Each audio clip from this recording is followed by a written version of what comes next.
I'm here with Dr. Natalie Scheeler, one of the doctors at Modern Med. She specializes in inflammatory bowel disease.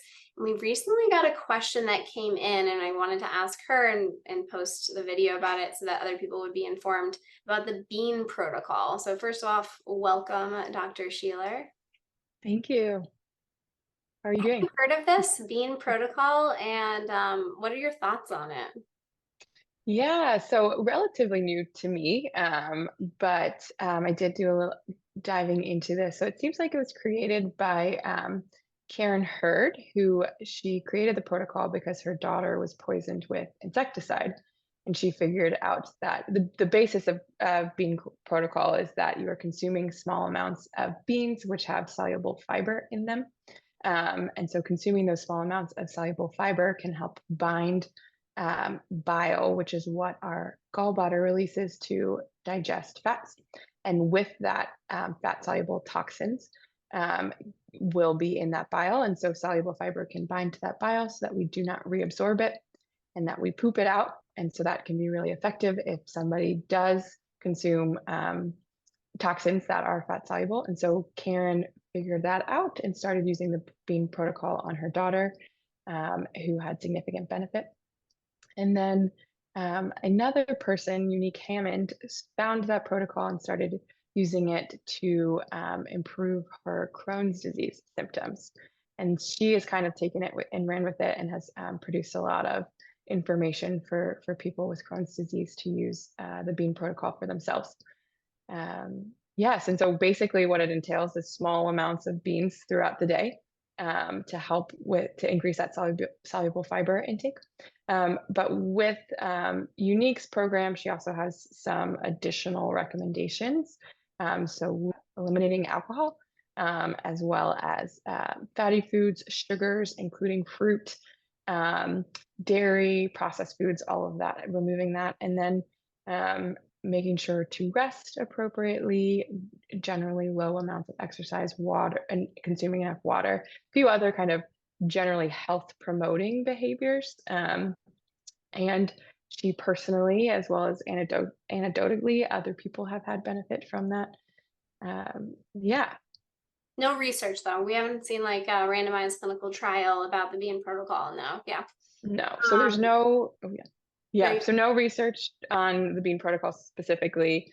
There is some research about fiber and inflammatory bowel disease in general, and those tend to be mixed. And I do see too, um, in the patients that I see with inflammatory bowel disease, fiber can be helpful or it could be harmful depending on the individual. Sometimes can worsen symptoms, kind of make symptoms better.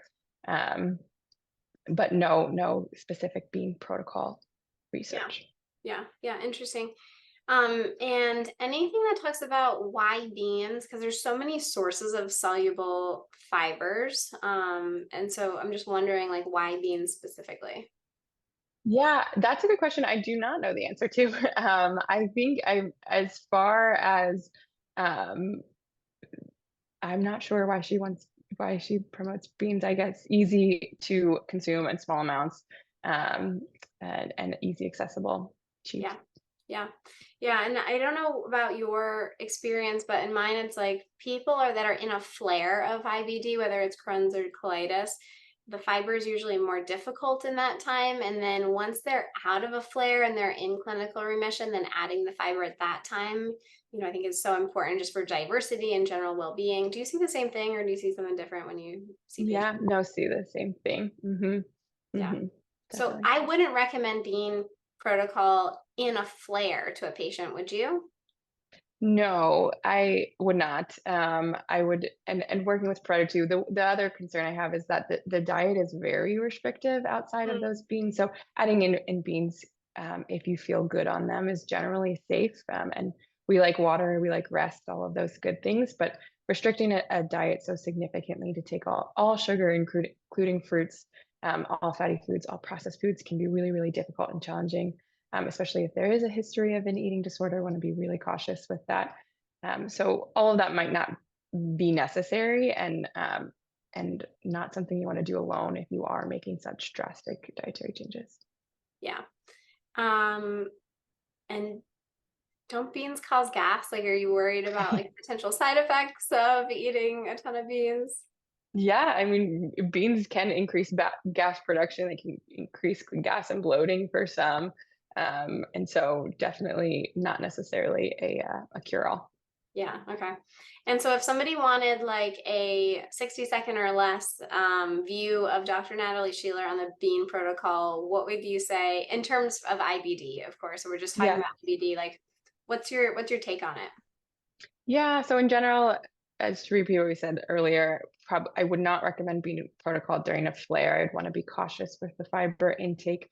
Something that you could consider adding in beans when you're not in a flare, when you're in maintenance, to help support that microbiome. And then I am for some of those health promoting behaviors like rest and sleep, and drinking enough water.